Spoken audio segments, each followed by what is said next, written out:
So you're in your 2008 to 2012 Honda Accord. You hit your AC button, but you have no AC. Let's see how to fix it. First thing you want to do is come down here to your fuse box, number 16. There's a 7.5 amp fuse for the AC. You want to check that. And that fuse is good. So next, pop your hood latch and we're going to go under the hood. Now in your fuse panel here, your fuse box here, you've got a fuse here and you also have a relay. What I did, I checked the fuse, it was good.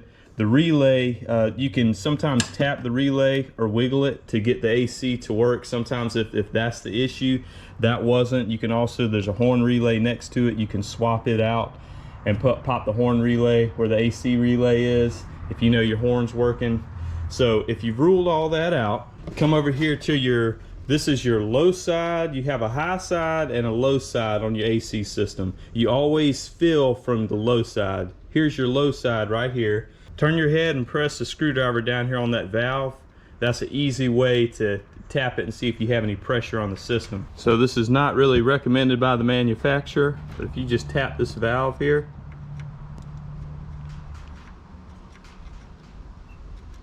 you see that? This valve is going in and out. There's absolutely zero pressure on this system. So that lets you know you're low on refrigerant. Now the question is now, why are you low on refrigerant? Is the compressor leaking? Do you have a leak in a line? Or could it be the condenser? In my case, I was gassing this thing up. I knew there was probably a leak somewhere and I started hearing a hissing sound. You came right down here in your front here, that's your AC condenser. I've got a pinhole size leak over on this corner and it was blowing Freon out or refrigerant out everywhere. So today we're gonna change it and I'm gonna show you how to do it. Before we start working on it, you wanna go ahead and pop your hood. Now, when you put your hood latch in normally, you've got a spot here where the latch goes. A lot of people don't know, but there's a service latch hole right here. It allows you to open that hood really wide. So pop it in that hole there. All right, so now we got to pick up the condenser and you come down here to your friendly neighborhood AutoZone. So things you're gonna need, brand new AC condenser, here it is right here. You're also gonna need a vacuum pump and you're gonna need an AC manifold gauge set. You're also gonna need some coolant because we gotta remove the radiator. And I don't have one of these, but this will save you a lot of trouble. An upholstery tool to remove the plastic pop pins on those plastic parts. So this is gonna make your life easier than a flathead screwdriver. You also gonna need a couple of cans of refrigerant.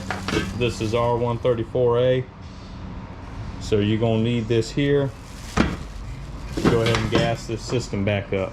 So we're gonna go ahead and get started. All right, so you're gonna go ahead and remove this. You wanna be careful, you wanna loosen this hose. Be careful not to break it because this is plastic neck. Pop this off. And this reservoir tank just slides up out of here. So we're just gonna remove that now. So we gotta remove all these plastic pop pins right here. That's why I was showing you that trim removal tool.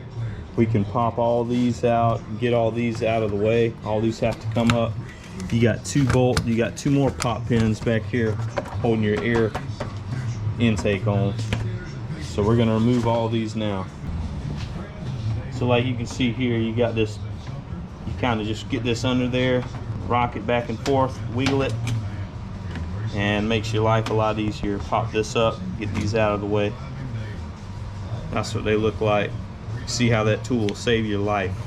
All right, once you've got everything removed, all your pins, you can see this just lifts up. You've got a slot here and a slot there on this front end. That'll move out of the way. So now you can get access to everything. Once you remove your two pins here, you can lift up this air intake. It comes out in sections. All right, so make sure your engine's cold first off. If you haven't driven it, go ahead and remove this upper radiator hose. So take a pair of pliers, you're gonna squeeze this clamp. You go ahead and remove this hose here. All right, so if you look right down here, you've got a drain, a little petcock right there. It's very hard to see from this angle. But you wanna loosen that to drain the coolant out of this radiator because you're gonna have to pull off this bottom hose and all your coolant's gonna run out. So you wanna take that, loosen this, just slide a little catch can or drain pan up underneath it to catch that coolant. All right, so I just remove your radiator cap to let it drain easier. You can see right down there, you got your coolant coming out. And there's your little petcock, turn it counterclockwise. Just go ahead and let all your coolant drain. Next, this other portion of your air intake, if you look down directly here, you've got a 10mm bolt right here that we need to go ahead and remove to get this out of the way. So we're going to do that now. And once you slide your upper radiator hose out of the way, it makes it much easier to get to the bolt down here. All right, so in order to get this part out, it looks like it goes way down under here. We're going to need to remove our battery and our tray to get this out of the way. Always remember to remove your ground first and then your hot, and always replace it with the hot then the ground. So we're going to get this battery out of here, and then we'll remove this tray. All right, take your battery out in the box, set it to the side. And once you come back in here, you've got a bracket right here, 10mm bolt. I went ahead and removed it, and it's always a good practice. You take the bolts out. I usually put it back in where it came out of. That way when I'm reassembling, I know where my parts are, and it's easier to match the bolts up. So get this out the way, and we got to remove this tray here now. Next, we're going to remove 2 12mm bolts. Next, we're going to remove a 10mm bolt right here, in here at an angle. All right, just warning y'all, this battery tray removal, way harder than it should be. You've got a bolt there. You have to come up underneath. It's very hard to see, but right here I've already got them out. 2 12mm bolts that hold this in. Then there's that electrical connector right here. It's like a ground from the frame to the transmission. That's all it looks like, but that clip pops right on the bottom right here, slides on. You have to reach under and press the tab in on the side and slide that clip out the way. So now we have our tray out the way, we can continue removing this air intake. All right, so with our tray out the way, move our radiator hose up and out of the way as best we can. It'll have to keep some tension on it, but you pop this loose right here from your actual air intake. So we'll just move all this out of the way, get all of it out of the way. So coming down right here, you have electrical connector. You can see it's going to your fan. We have one here and one here for the other fan. You just go ahead and remove those. You can use a flat blade screwdriver to put in, depress the tab and pull them apart. Once both your connectors are removed, I just set the ends of them down here inside the fan housing. Your lower radiator hose, it has the same clamp right here. So we're going to go ahead same way with the pliers and remove it. If you look down here, you also have, this is a sensor on the bottom corner of the radiator. You remove it also. It's on the same harness with this fan on this side, driver's side fan, and the sensor on the same harness together. So you're just going to remove it, and it's right down here to where it connects, right down here at the bottom of your radiator, driver's side. Now we're going to remove our hose. Next, you're going to remove 2 10mm bolts here for your top radiator mount, driver's side, and you have one over here, passenger side. You can see they're even labeled. That has an R for if you're sitting in the driver's seat, it's the right side of the vehicle. This one here is indicated with an L for the left side of the vehicle, with your orientation being in the driver's seat. So we're going to remove those 10mm bolts, and we'll be able to lift our radiator up out of the way. All right, so down here, already got your radiator out. You've got a transmission line here, and you also have a transmission line here that goes into the radiator for cooling. So right here, I kind of did it the hard part and did it the easy part second time to show y'all. So you could easily come up here and remove the hose from right there on top of the transmission, and the other one right here, versus trying to get underneath like I did on this one to get that hose off. So I'm actually going to take that one off here and pop it back on to make it easier for the reinstallation. Show you what I'm talking about real quick here. Take a pair of needle nose. You can grab these clamps, squeeze them tight, and that way you can slide them back and forth. So what I'm doing here is just putting it back on, because it was pretty difficult getting that off and I didn't see the easier way initially. So, and now this is what it looks like here. You don't have to, I left the fans on You don't have to remove both of the fans to take the radiator off.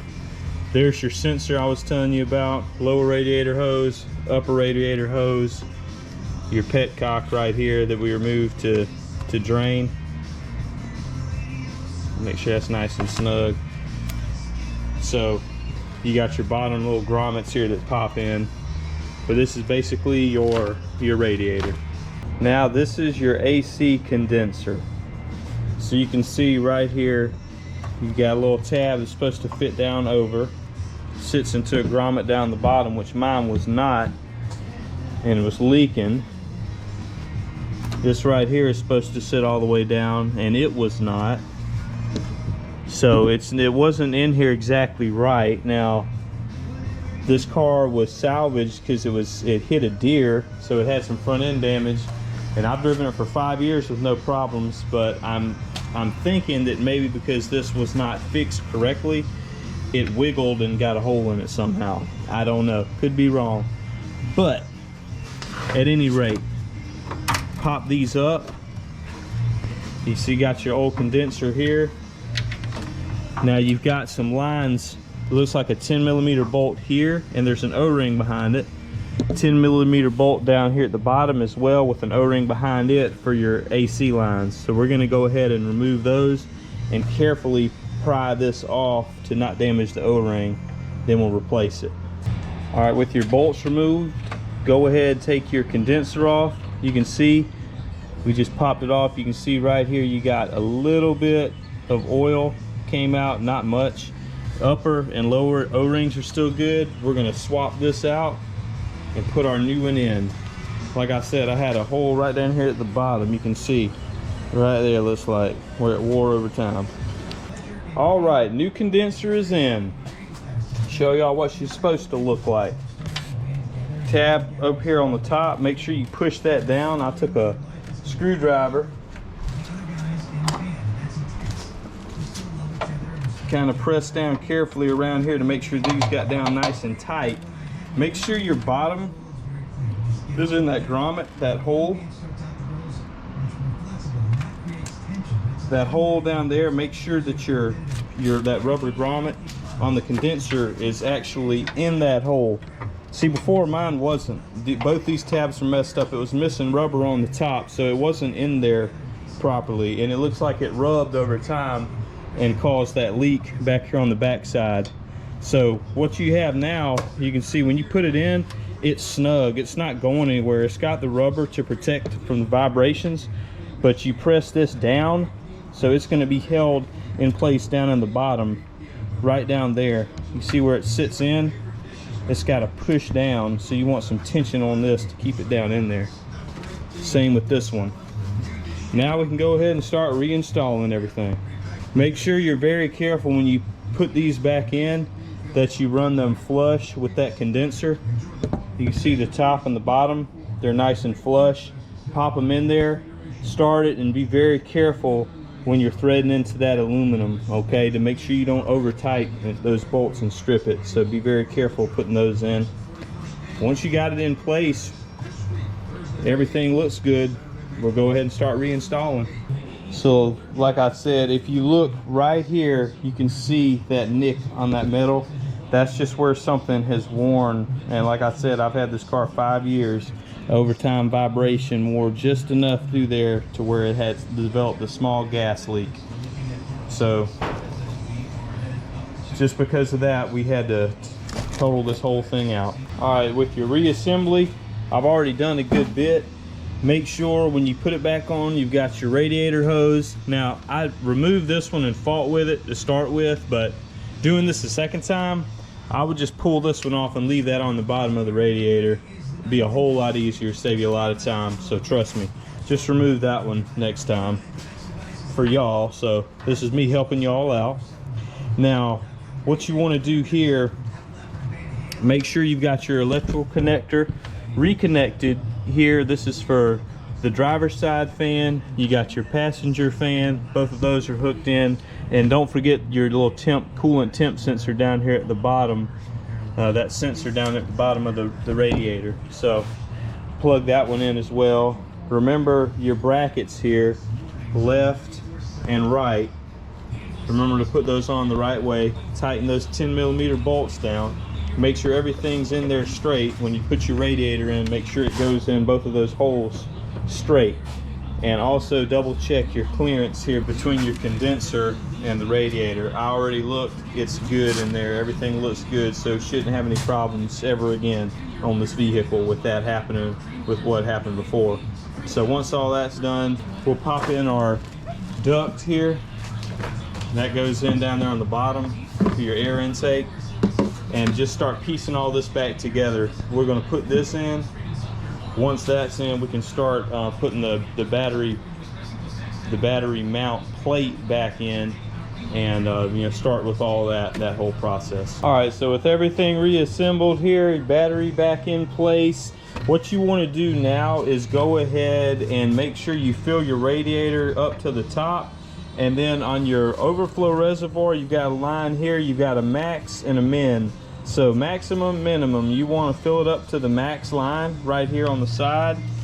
And because what's going to happen is, as you run this, you're going to need to run it, and you're going to need to take it down the road about 55, cruising for a couple of minutes, and let the thermostat open and close and let the coolant system cycle, because it's going to pull from this back in here to replace any air that's trapped. So do that, and you're going to check it. Also, we're going to check your transmission fluid. As you can see down there, we lost a little bit, so pull this dipstick here, we'll check our fluid, make sure it's good, and then we'll go ahead and gas this AC system up. You don't need any fancy tools or equipment to do this, just a funnel and some coolant. So you can see the air coming out. It's got some air. I'm gonna let that bubble as it goes in. And for this, what I'm using, I just use this stuff. This Asian Vehicles Peak is 50/50, so it's pre-mixed. You do not add any water, and you see all the vehicles it's good for. But this is good stuff here, and it saves you time. You don't have to mix anything, so I just put this in, because time is money, baby. Coolant filled to the top. You can see right here, we've got coolant filled to your maximum line. Verify that's done. You check your transmission fluid. That's your dipstick right here, that yellow one right there. So pulled it, fluid's still good. Like I said, barely lost any. Once all this is done, we're going to go ahead now, start the engine, let it run. We're going to check for any coolant leaks and let this thing cycle, and then we'll gas that AC up. All right, so in the vehicle, fuzz buster. All right, so all that's good. See, we've got our clock blinking here. We're gonna go ahead, let this thing run and cycle, and then we'll check it. Now, a lot of people do this wrong when they gas up an AC. You're always supposed to roll all your windows down and turn the fan on high. So that's what I'm doing here now. You can see all the windows down. You're really supposed to open the back doors too. With all of this open, this is how you're supposed to gas your AC system up. So go ahead, come in the car. You're gonna turn it on, hit AC, you'll see AC off. You wanna go where you see AC on. Turn your fan all the way up to max. Temperature all the way down as cold as it'll go. Cool arrow. So you want them both to stay low on both sides. That way we can go ahead, fan on max, AC on. We're gonna start throwing the gas to it. So I know I said starting out that we would use the vacuum and the gauge set. I talked to a good mechanic buddy of mine who said, if you have it off pretty quick, remove it, put it back on. Don't waste a lot of time. If it's less than an hour that your lines are disconnected, you don't need to vacuum it down. It's not going to get moisture and air in it that quickly. So I was very quick with the removal. So we're just going to skip that step. Make this job a lot faster and easier. Now, if you go to any parts store, you can pick up this kit here. I've got another video on how to recharge AC. If you want to check that out, it's on my channel. But what we're going to do today, you see you got your R134 right here. So we're going to go ahead and throw this thing on. Connect this to your low side. You're going to watch this gauge. You want to get the needle so it's in the green. And you always want to check it in the shade. So you see here, I'm on a covered carport. You never want to check this in the sunlight, in direct sunlight. You want the car or the vehicle to be in the shade. So we're gonna go ahead and hook this up now and start putting some gas in it. Hopefully we have no leaks. Your AC compressor is right here. You can see the outside is the clutch. It is not spinning right now. When you start putting refrigerant in, you'll see that the compressor start kicking in and you'll see it cycling. Right now it's not doing anything because the system is empty. With your connector, you're gonna go ahead, and the good thing about these, the low side will only fit your low side service port. It's a different size than the high side, so you cannot mix those two up. So you wanna connect this. The coupler like that pops on. You see it's in place. You've got your gauge here. You're gonna go ahead, screw this in, and just start letting some gas in. You can feel the can start getting cold, and you'll see your gauge start kicking up. So we'll start putting gas in and we'll check our gauge.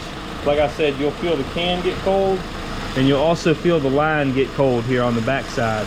You can feel the actual line start to cool off. All these parts will get cool as the gas goes in. So once it's properly gassed up, you want to have it in that green range. I've got it right on about 40 PSI. Come into the car and get you a little thermometer or something you can stick in there. Right now you can see right here the temperature. It's a little hard to focus, but we're about